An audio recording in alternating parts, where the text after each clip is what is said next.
Shit, Ranveer కాసేపు రాకపోయి ఉంటే ఆ ఫోటో చూసేవాడిని. తన వైఫ్ ఎవరో నాకు తెలిసిపోయి ఉండేది.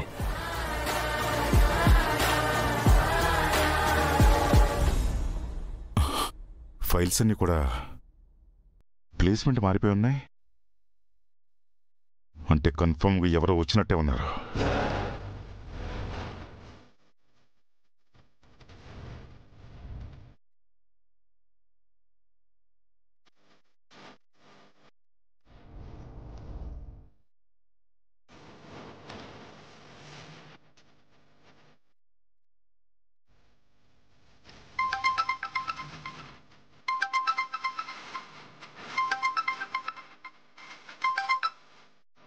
హలో, చెప్పు. ఎక్కడున్నావు రణ్వీర్? ఇప్పుడు ఇంటికి వచ్చాను. తనకిప్పుడు ఫోన్ చేసింది ఎవరు?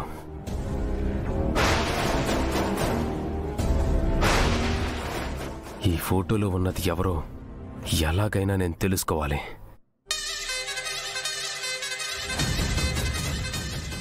వెంటనే నిమజ్జనం దగ్గరకు వెళ్ళు.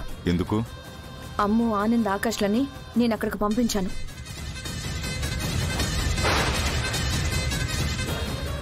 నిమజ్జనం తొక్కిసలాటలో నలిగి ఆ ముగ్గురు పిల్లలు చచ్చిపోతారనుకుంటే భాగ్యకి విషయం తెలిసిపోయింది. అయితే నన్నేం చేయమంటావు? భాగ్య అమరేంద్రకి ఫోన్ చేసి ఆ పిల్లల్ని కాపాడుకునే లోపు నువ్వు అక్కడికి వెళ్లి పిల్లల్ని లేపేసేయాలి.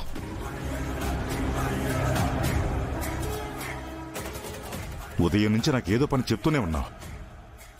అసలు నేను పెళ్లి చేసుకున్నప్పటి నుంచి నువ్వు చెప్పే ప్రతి అడ్డమైన పని చేయటం నా పని అయిపోతుంది. ఏంటి, నేను నిన్ను డామినేట్ చేస్తున్నానని ఫీల్ అవుతున్నావా? నేను నీకు హస్బెండ్నా లేక నువ్వు నాకు హస్బెండ్నో తెలియట్లేదు. నువ్వు ఫస్ట్ నుంచి అలాగే చేస్తున్నావు, అందుకే మనకు డివోర్స్ అయ్యాయి. ఓహో, రణ్వీర్ మాట్లాడుతుంది తన వైఫ్తోనా?